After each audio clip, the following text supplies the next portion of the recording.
Kantahan mo si Daddy Frankie. Mahilig si Daddy Frankie sa kanta ng mga Tagalog, mga love song. Opo. Yung pangmalakasan mong kanta para sigurado pag naparinig niya to pupuntahan ka. Paano kung wala ka na?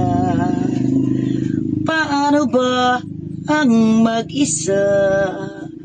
Mula nang makasama ka, bago ka lumisan, sana'y maturuan mo na iwasan ang bawat nakasanayan ko at limutin na ang maghintay lagi sa'yo.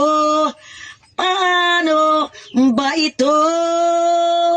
Ano ang mensahe mo kay Daddy Frankie? Sana matulungan. Daddy Oh. Frankie, dapat punta ka dito para matulungan mo ko.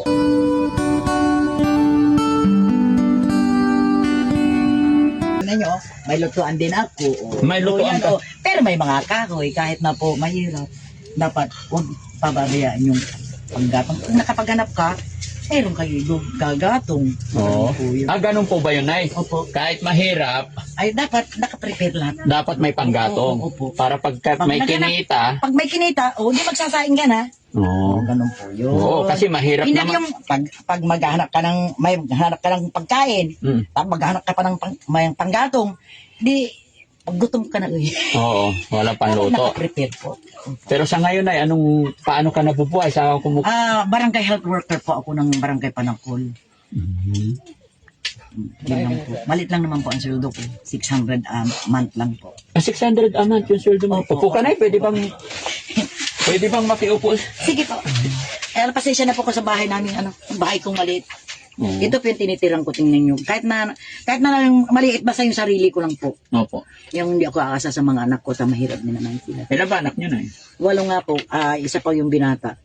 Saan na yung asawa nyo? Ano nangyari? Namatay po siya. Bakit Na naman? binaril po noon, maliliit yung mga anak ko. Tapos nag-asawa ko ulit, naghiwalay na kami. Bakit kayo naghiwalay? May mga misunderstanding ko lang po. Yun lang po. Mahirap lang kami, kaya ito yun. Kahit isasaing nga, wala eh. Kahit isa sa aing wala, bakit? Wala pang seldo. Nag-iisa lang, ilang naman po yung 600 a month. Ninyo. Kung minsan upa po ako na mag-bunot ng mani, ganun lang po. Mahirap lang po talaga ako. Itong lupa, hindi namin sa amin po. Nakikitira lang po kami. Yung babaeng kausap nyo kanina na katabi ko, yun po ang may lupa dito. Buti mabait, pinayagan. Opo. Mabait. Kasi pag mabait ka sa kapwa mo, tutulungan ka din. So, ayan, no? Alas 12 na. Anong ulam nyo? Wala pa po. Hindi pa na nagsasaing. Bakit? Wala nagsasaing. Wala. Hindi ka pa nagsasaing. Hindi pa. Kasi walang isasaing. Walang sasaing nga po eh. Kaya nga nag-iisip ako kung saan ako hihiram. Ganun po. Grabe naman. Talaga sa totoo lang po. Mahirap magsinungaling. Opo. Gaano kahirap ang buhay?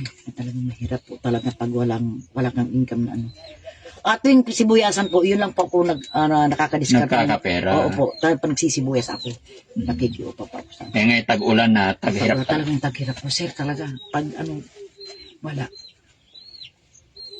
Kahit na mahirap ang buhay, basta mabubuhay ka sa, yung meron, yun lang ang talagang, huwag ka na maghahanap ng wala na nga eh. Basta importante, may makain. Importante po, malinis po yung kinabubuhay nyo. Yun lang po. Yun lang talagang ingatan ko yung karangalan po. Ayun pa. Kahit mahirap po ang buhay namin, ayaw po namin nang gumawa ng mga masasama. Opo. Kasi yan lang po ang dinadala kong karangalan ko sa buhay ko. Yan lang po. Kasi nga po, may obligasyon ako sa barangay. Anong pangalan nyo ulit na? Luz Biminda Gonzales Valenzuela po. Okay. Ilan yung anak? 8 po. 8. May mga asawa na. Kaninang breakfast, almusal, anong kinain nyo po? Kanina, nagprito ng talong yung manugang ko, nakikain na ako kanina. Pero sa tanghali talaga wala. Kasi mga kababayan, alas 12 na, wala pa raw silang sinaing. Hindi Mahirap para... kasi magsinungaling. Yung magsisinungaling ka na, ay, ganito, pero... talagang Hindi pa daw siya nagsasaing. Pero marami daw siyang panggatong. Oo. Ang problema. Halimbawa, pag nakahiram ako sa kapitbahay, di magsasayang ako. Tingnan nyo, may naman ako. May lalagyan din naman ako ng plato. Tingnan nyo. Yung panggatong ko, tingnan nyo, nakaready yan. Pati ito, panggatong din yan. Kasi pag wala akong ginagawa, ano ba ako? Nangangahoy. Nangangahoy po ako. Nakakatuwa kahit maliit na bahay. Inaabala ko yung sarili ko sa paghanap ng mga panggatong ganun. Nakakatuwa mga kababayan kasi kahit maliit na bahay, malinis, masinop. Oo. Ganito yung masarap tirhan.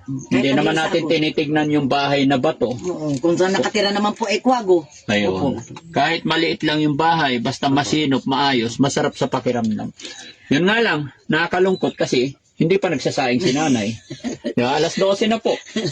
Oh, Wala talaga. diba? Ano naman magagawa po? Makikikain na lang ko sa anak ko. Kasi wala daw siyang maisaing talaga. Wala po. At saka, anong mensahe mo kay Daddy Frankie? Papuntahin ko siya rito. Sige po, Nay. Nay, wait lang, Nay. Bago ang lahat, nakabidyo po tayo. Mapapanood po ito ng mga tao. Okay lang po ba? Opo. O ano ang mensahe mo kay Daddy Frankie? Sana matulog. Daddy Oh. Frankie, dapat punta ka dito para matulungan mo ko. Lahat sa barangay Panakol, kilala po nila ang pangalan ko, talagang mahirap po ako. Hindi ako nagsisinungaling. Kahit po sa kapitan namin, kahit magtanong sila, talagang mahirap po ako. Mhm. Pinagkakasya ko na po yung sildo kung ganun lang, 600 a month. Minsan ano ko na po yung nailulon ko na po para pang may panggastos lang po. 600 lang. Pag nilon mo, may bawas pa. May bawas po yun. Pero sa ano namin, wala nang bawas po sa mismo sa kapitan pa namin nilulon po. Nilolon. Mabait po kasi ang kapitan namin sa barangay Panakol.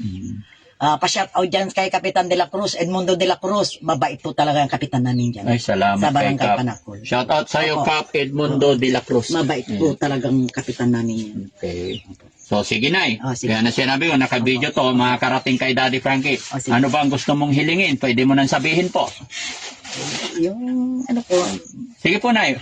Magsabi ka ng nararamdaman mo. Baka sakali maawa sa'yo si Daddy Frankie. sana po, kahit na pagkain lang po, matulungan ako sa financial na pangangailangan po.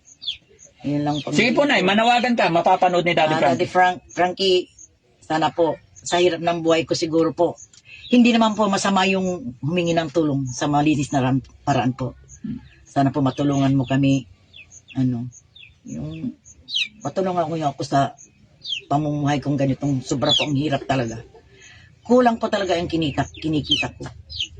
Wala naman po akong malapitan na iba, mahirap din po yung mga anak ko. Pare-pares lang po ang pamumuhay namin. Pag hindi nakikiupo yung anak ko, wala din po siyang kinikita. 3 po ang anak niya. Alangan naman po na diyan ako sisiksik sa kanila. Kaya habang medyo malakas pa po ako, yung kumikilos-kilos din po ako, pero talagang kulang na kulang po. Sa totoo lang po, kulang na kulang. Kaya doon sa mga kabarangay Beach W po, siguro maintindihan nyo naman ang kasi mapapanood po nila to. O magpa-interview si Atulos. Siguro maintindihan ng mga kilala po nila ako, talagang mahirap ako. Nagkakitang-kita na po talaga si tinitiran ko lang. Kilala nila ako. So sabi mo, Nay, napakahirap ang buhay mo. Opo. Ano yung pinaka masakit or pinaka mahirap na naranasan mo sa buhay mo? Pwede ba namin malaman? Ito po yung nangyari nito, yung sa ating tag-ulan po, ganito, mahirap po. Siyempre, halimbawa, wala kang pambili ng kape, asuka, mga gamit dito. Siyempre, mangungutang ka po. Mahirap po yung mapapahiya ka ba na tatransform mo na po yung sweldo mo. Kinolateral mo na Ay, yung collateral mo. Tapos, wala kang siyempre nakalon na nga. Yun po ang pinakamasakit talaga na wala ka talagang maiuwi sa bahay mo. Yung walang magpapaunang nakalon na nga yung sweldo mo, kinukolateral mo pa. Opo, talagang yung ginagawa po ko po yan talaga para mabuhay lang po ako.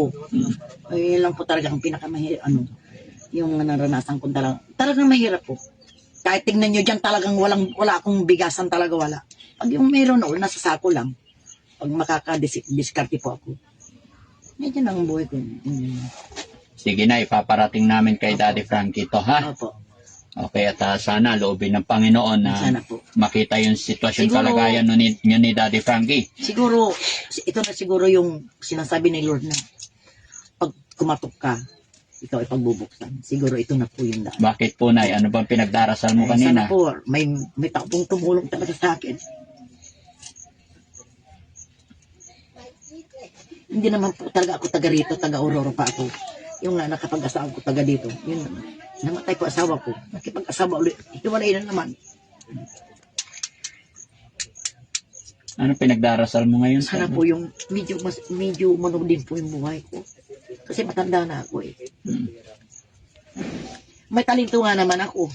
Matanda na ako eh. May talento si nanay. Po, yung sa pagkanta. Ilan na beses na po akong nanalo dyan sa Aguilar.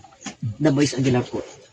Magmula nung 2019, naging grand champion po ako ng pwede pa kami first category. Naging grand champion po ako.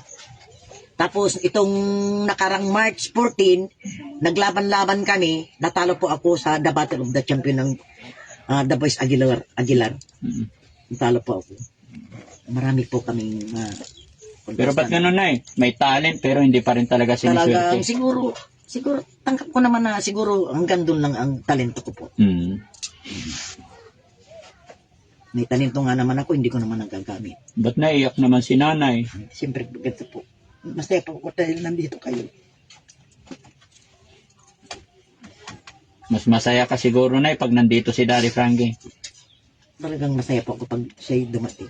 Aasahan ko po yun, sir. Makakarating po, sasabihin ko sa kanya. Ano ba pagkakakilala nyo kay Daddy Frankie? Wala po naman po akong cellphone, sir. Wala ka rin cellphone. Wala po. Paano mo pinapanalangin na makapunta si Daddy Frankie? Ikinipit daw ng mga kapitbahay ko nga na, napapanood daw nila. Anong kwento nila sa'yo? Maganda raw ang ni Daddy Frankie, marami raw natutulungan. Kaya sabi ko, sana naman makapunta yun dito para makita nila yung hirap ng buhay dito. Okay. Mag-pray lang tayo na, huwag mawala ng pag-asa, no? Opo. Ilang taon ka ulit? 63 years old. 63. Sige na, ganito na lang. Kantahan mo si Daddy Frankie. Mahilig si Daddy Frankie sa kanta ng mga Tagalog, mga love song. Opo. Yung pang malakasan mong kanta para sigurado pag naparinig niya to pupuntahan ka. Yung kanta po. Idikit ko tong mic na ha. Para maganda. Okay.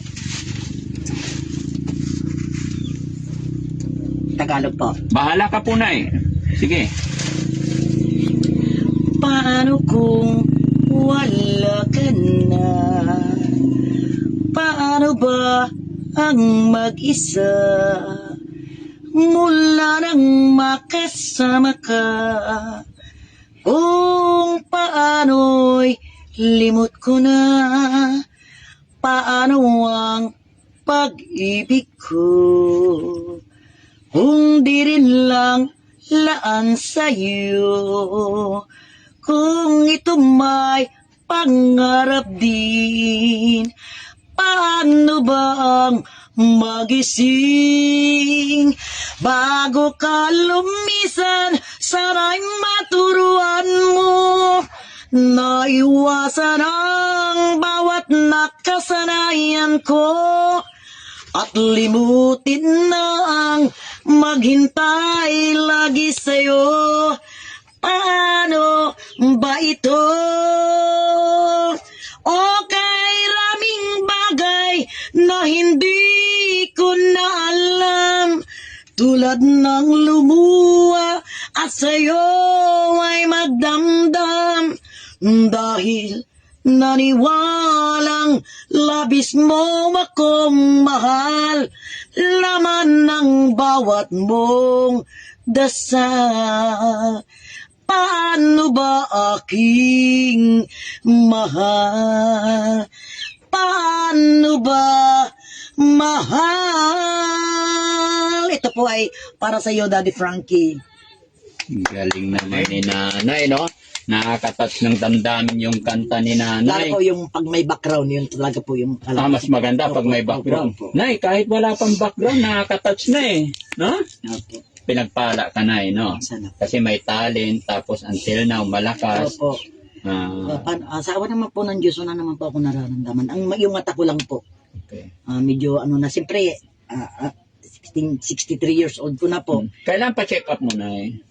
Ano lang po, yung sa reading glass lang po daw po. Reading glass lang. Nagpa-check up na po ako. Mm-mm. Kaya lang, yung lang sa pagmalayo na, hindi ko na makita. Sa mga delete na letter, hindi ko na po makita. Sige, mga kababayan, wala palang cellphone si nanay. Naririnig lang daw niya si Daddy Frankie na pinag-uusapan ng mga kapitbahay. Opo. Anong sinasabi ng mga kapitbahay? Na, daw po siya, matulungin. Marami na raw po siyang natutulungan. Ano palang lugar to, Nay? Sitio Pier, Okay. Barangay Tamayo. Sige na, sana magkaroon ka na ng bigas, no? Opo, Mga sana. kababayan, walang bigas si nanay. Hindi pa raw siya nagsasaing. Tinanong ko kung anong pagkain. Sabi niya, ay hindi pa ako nagsasaing. Yun pala ang rason, ba't hindi pa nagsasaing? Kasi walang maisaing. Wala po. O sige na, dahil may talent ka, Opo. bibigyan kita ng pambiling bigas. Okay, thank you, Lord. Ha? Bigyan kita 5,000 na, okay na? Thank you, Lord. Ha?